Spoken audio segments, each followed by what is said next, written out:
Subscribe করুন কীর্তনিয়া study সেন্টারকে বাংলায় অঙ্কের সমস্যা সমাধান করতে। 10 সেমি ব্যাসার্ধের অর্ধবৃত্তে খোদাই করা বৃহত্তম বর্গক্ষেত্রের ক্ষেত্রফল কত? তো এই ধরনের অঙ্ক কিভাবে করব দেখো দেখো ছবিটা আমরা আগেই এঁকে নিয়েছি যাতে বোঝাতে সুবিধা হয়। এটা একটা অর্ধবৃত্ত দেখতে পাচ্ছ, ঠিক আছে? এটা হচ্ছে একটা অর্ধবৃত্ত। এই অর্ধবৃত্তর ধরো এটা হচ্ছে মধ্যবিন্দু, এই পয়েন্ট হচ্ছে মধ্যবিন্দু। তাহলে এদিকে 10 আছে, যেহেতু ব্যাসার্ধ বলেছে, এদিকে 10 আছে, টোটাল ব্যাস হচ্ছে 20 সেমি, ব্যাস 20 সেমি। তার মধ্যে যে বৃহত্তম যে বর্গক্ষেত্রটা আঁকা হয়েছে এটার ক্ষেত্রফল জানতে চাইছে। তো এটা আমরা প্রথমে কিভাবে করব দেখো, যদি বর্গক্ষেত্রের প্রতিটি বাহু আমরা জানি সমান, অর্থাৎ একই হবে, তাহলে যদি একটা বাহু, এই বাহুটা যদি এ ধরি, তাহলে এই বাহুটা এ হবে, এই বাহুটা এ হবে, আবার এই বাহুটাও এ হবে, ঠিক আছে? এবার যদি এটা মধ্যবিন্দু হয়, যদি বৃত্তের মধ্যবিন্দুটা এটা হয়, ঠিক আছে, কেন্দ্র, তাহলে কেন্দ্র থেকে যদি আমরা একটা এই কোণা দিয়ে টানি, তাহলে কি হচ্ছে, এটা একটা ব্যাসার্ধ, তাহলে এটার মধ্যে 10 হচ্ছে। যখন মধ্যবিন্দু থেকে এই কোণার দিকে টানছি, যখন বৃত্তের এই জায়গাটা টাচ করছে, তখন এটা কি ব্যাসার্ধ হচ্ছে।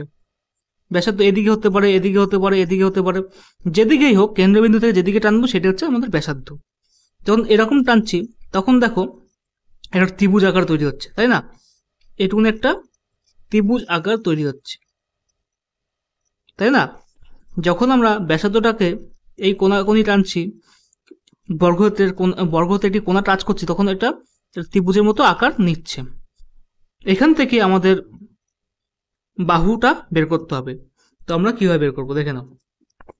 সুতরাং যখন দেখছো যে এই অর্ধবৃত্ত বৃহত্তম বর্গক্ষেত্র, এটা যদি কেন্দ্র হয়, কেন্দ্র থেকে যখন এরকম টানছি, তাহলে এই যে দাগটা হচ্ছে, এই কোণাকুণি যে দাগটা, এটার মানও 10 হচ্ছে, যেহেতু ব্যাসার্ধ 10, ঠিক আছে? তাহলে দেখো এই কেন্দ্র থেকে যখন টানছি, তখন বর্গক্ষেত্রের এই বাহুটাকে 2 ভাগে ভাগ করছে, এই বাহুটাকে 2 ভাগে ভাগ করছে, এদিকে কিছুটা, এদিকে কিছুটা। যদি এই বাহুটা এ হয়, প্রত্যেকটা বাহু যদি এ হয়, এটাকে যখন 2 ভাগে ভাগ করা হচ্ছে, তখন এই বাহুটার মান কত হবে, a/2 হবে, ঠিক আছে? তাহলে কি হচ্ছে দেখো, একটা বাহু বেরোচ্ছে কত, এ বেরোচ্ছে, একটা বাহু 10, একটা বাহু বেরোচ্ছে a/2। তাহলে আমরা এটাকে পিথাগোরাসের সূত্রে ফেলতে পারি। তোমাদের বোঝানোর জন্য আরেকটি ছবি তোমাদেরকে দেখাচ্ছি। দেখো, যখন একটি অর্ধবৃত্তের মধ্যে বর্গক্ষেত্রটা আঁকা হয়েছে, যদি একটা বাহু এ হয়, তাহলে এই বাহুটা এ হবে, এই বাহুটা এ হবে, এই বাহুটাও এ হবে। এটা বৃত্তের কেন্দ্র হচ্ছে ও, ঠিক আছে? এই বাহুটা হবে, যখন এই বাহুটা যখন এ হচ্ছে, এই কেন্দ্রটাকে এই বাহুটাকে সমান ভাগে ভাগ করছে, তখন বাহুটার মান কত হচ্ছে, এই অর্ধেক বাহুটার মান a/2 আর এটার মান a/2, ঠিক আছে? হাফ হাফ হচ্ছে।